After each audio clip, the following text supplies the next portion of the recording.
اعوذ باللہ من الشیطان الرجیم بسم اللہ الرحمن الرحیم رب اشرح لی صدری ویسر لی امری واحلل عقدۃ من لسانی یفقہوا قولی۔ مینا کے دنوں میں خطبہ دینا۔ ابن عباس رضی اللہ تعالیٰ عنہ سے روایت ہے کہ آپ صلی اللہ علیہ وسلم نے لوگوں کو قربانی کے دن خطبہ دیا تو فرمایا، اے لوگو، یہ کون سا دن ہے؟ لوگوں نے جواب دیا، یہ حرمت والا دن ہے۔ پھر فرمایا، یہ کون سا شہر ہے؟ لوگوں نے عرض کیا، یہ حرمت والا شہر ہے۔ آپ نے فرمایا، یہ کون سا مہینہ ہے؟ لوگوں نے کہا، یہ حرمت والا مہینہ ہے۔ اس کے بعد آپ نے فرمایا، یقیناً تمہارے خون، تمہارے مال اور تمہاری عزتیں تم پر ایسے ہی حرام ہیں جیسے اس شہر میں اس مہینے کے دوران میں حرمت والا دن۔ آپ نے اس بات کو بار بار دہرایا۔ پھر آپ نے سر مبارک اٹھا کر فرمایا، اے اللہ، میں نے تیرا حکم پہنچا دیا، میں نے تیرے حکم سے لوگوں کو آگاہ کر دیا۔ ابن عباس رضی اللہ تعالیٰ نے فرمایا، مجھے اس ذات کی قسم جس کے ہاتھ میں میری جان ہے، یقیناً امت کے لیے آپ کی یہ وصیت ہے۔ موجود لوگوں کو چاہیے کہ وہ غائب لوگوں کو یہ پیغام پہنچا دیں کہ میرے بعد تم کافروں کی طرح نہ بن جانا کہ ایک دوسرے کی گردنیں اڑانے لگو۔ ابن عباس رضی اللہ تعالیٰ عنہ سے روایت ہے، کہتے ہیں کہ میں نے میدان عرفات میں نبی صلی اللہ علیہ وسلم کا خطبہ خود سنا تھا۔ عمر سے روایت ہے، سفیان بن عیینہ نے مطابعت کی۔ ابوبکر رضی اللہ تعالیٰ عنہ سے روایت ہے، انہوں نے کہا کہ نبی صلی اللہ علیہ وسلم نے ہمیں قربانی کے دن خطبہ دیا اور فرمایا، تم جانتے ہو یہ دن کون سا ہے؟ ہم نے عرض کیا، اللہ اور اس کے رسول ہی جانتے ہیں۔ اب تھوڑی دیر خاموش ہوئی، ہم نے خیال کیا آپ اس کا کوئی اور نام تجویز کریں گے، تاہم آپ نے فرمایا، یہ قربانی کا دن نہیں۔ ہم نے فرمایا، عرض کیا، کیوں نہیں؟ اس کے بعد آپ نے فرمایا، کون سا مہینہ ہے؟ ہم نے عرض کیا، اللہ اور اس کے رسول ہی جانتے ہیں۔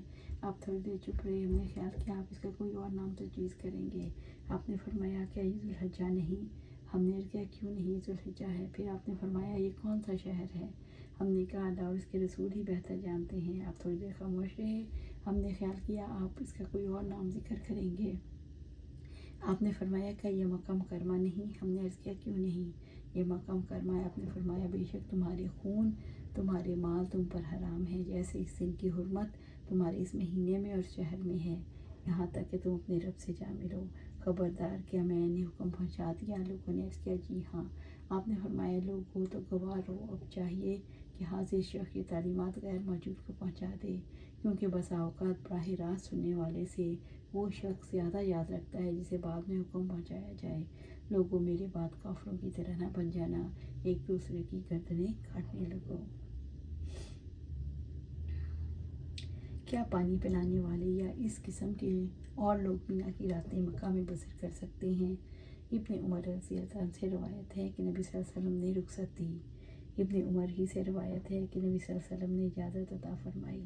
ابن عمر سے ایک اور روایت ہے کہ حضرت عباس بن عبد المطلب رضی اللہ تعالیٰ عنہ نے نبی صلی اللہ علیہ وسلم سے اجازت طلب کی کو پانی پلانے کے انتظامات کرنے کے لیے مینا کی راتیں مکہ مکرمہ میں بسر کریں، تو آپ نے انہیں اجازت دے دی۔ جمعرات کو کنکریاں مارنا۔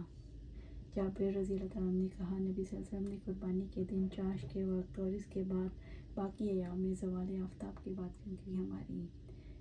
حضرت برہ سے روایت ہے کہ انہوں نے کہا، میں نے حضرت ابن عمر رضی اللہ تعالیٰ عنہ سے پوچھا کہ میں جمعرات کو کس وقت کنکریاں ماروں، تو انہوں نے جواب دیا، جب تیرا امیر رمی کرے تو اس وقت تو بھی رمی کر لے۔ میں نے دوبارہ ان سے سوال کیا، انہوں نے فرمایا، ہم انتظار کیا کرتے تھے جب زوال آفتاب ہو جاتا تو ہم کنکریاں مارتے۔ وادی کے نشیب سے رمی شمار کرنا۔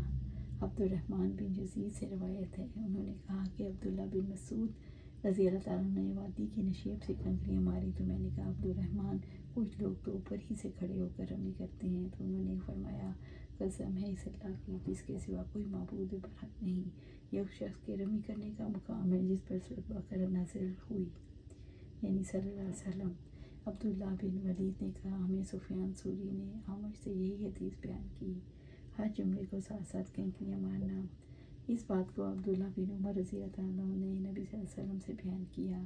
عبداللہ بن مسعود رضی اللہ تعالیٰ عنہ سے روایت ہے کہ وہ جمرہ کبریٰ یعنی جمرہ عقبہ کے پاس پہنچے، انہوں نے کعبے کو اپنی بائیں جانب اور مینا کو اپنے دائیں طرف کر لیا، پھر اسے ساتھ کنکریاں ماریں اور فرمایا، اس طرح اس شخصیت نے کنکریاں ماری تھیں جس پر سورۃ بقرہ نازل ہوئی۔